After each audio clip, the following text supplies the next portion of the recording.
For a moment, I want you to imagine what it would feel like if you had no control over your arms and legs. They won't do what you want them to do. You are in a chair that restricts your movements for your own safety. Your mouth is zipped shut. You can still think clearly, but you can't express your thoughts.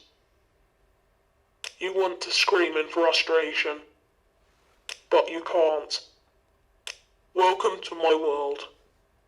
As a disabled individual, I can't help but yearn and dream for the ability to walk and talk. This longing occasionally overwhelms me. I understand that these fantasies won't change my situation. It's a painful reminder that my disability is an integral part of who I am, compelling me to find ways to cope and make the most of my life. Let's face it, if I suddenly started walking, I'd probably trip and fall within the first 5 minutes. And talking while walking? That would leave me breathless and panting like a dog in no time. But a boy can dream, and with the rapid pace of scientific advancements, who knows? Perhaps bionic legs and unbreakable vocal cords will be in my future. For me, technology has opened so many doors. Quite literally, I can open doors.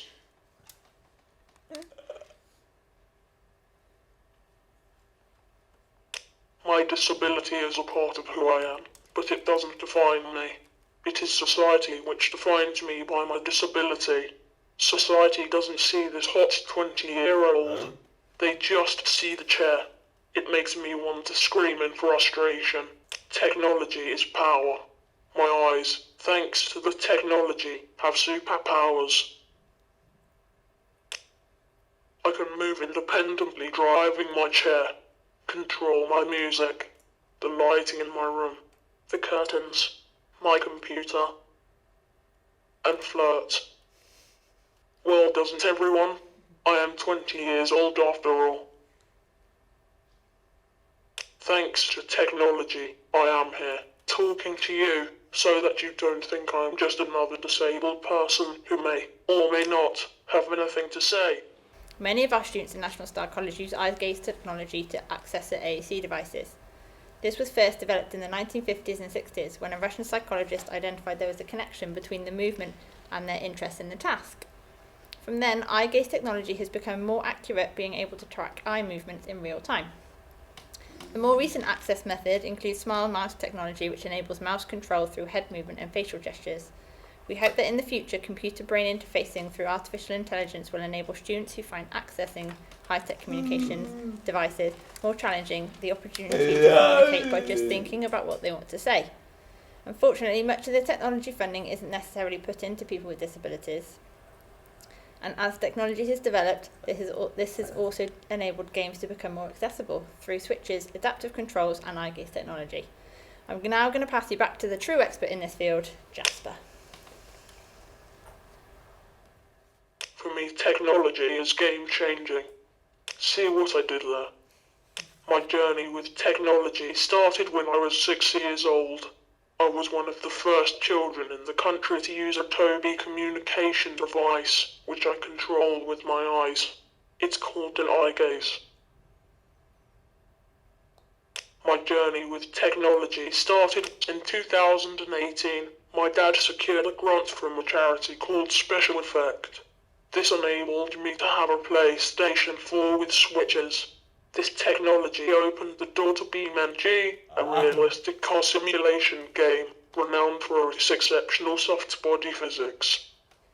Nothing excites me more than the unpredictability of Monster Jam. Watching those massive 12,000-pound trucks perform incredible stunts and tricks always keeps me on the edge of my seat. What truly gets my heart racing is when those colossal trucks narrowly escape disaster, skillful drivers intervening at the last moment. The excitement and adrenaline rush from these performances are beyond words. For someone like me, who may face physical limitations, watching these drivers push themselves and their trucks to the limit is profoundly inspiring. I love the adrenaline rush and the unknown. Every single show is different, and like my life, when every day can be like Groundhog Day. The best I get in real life is driving my chair at, wait for it, 2 miles an hour.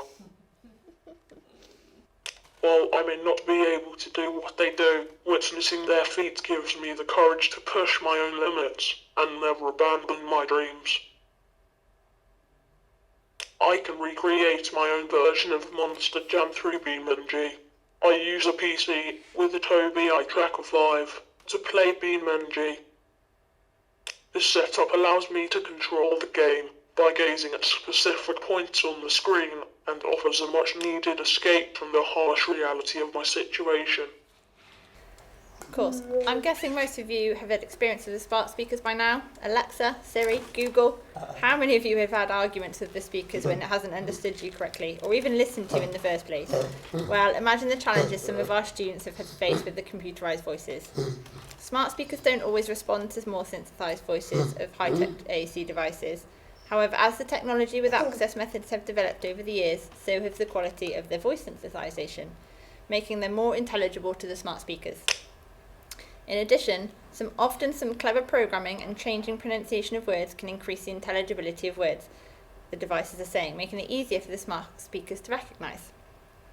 Aside from the smart speakers actually being able to recognise the voices, they have had a pivotal role in increasing our students' independence across college.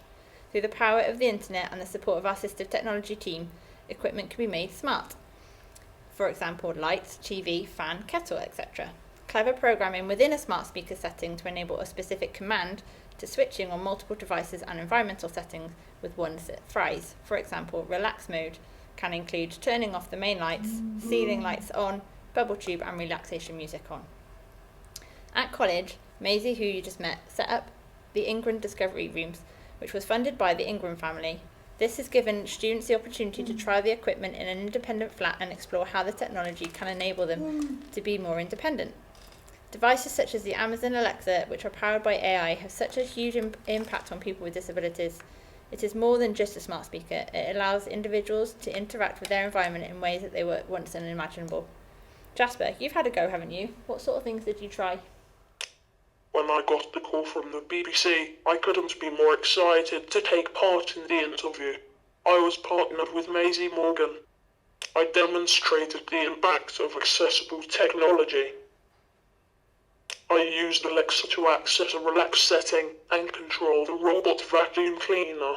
This technology gives me the independence to be human and not just nothing. However, while all those things are fantastic, the most important thing for me is that technology has given me a voice. It can be incredibly frustrating when it feels like my voice isn't heard or understood due to my physical limitations. I long for the same respect and consideration afforded to anyone else. Advocating for my rights can be exhausting, leaving me drained and defeated.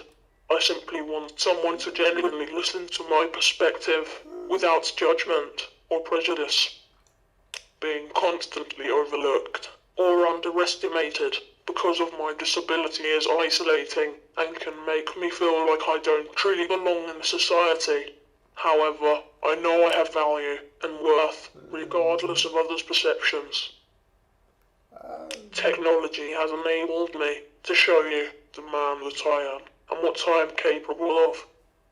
Now, I just need society to see that potential too.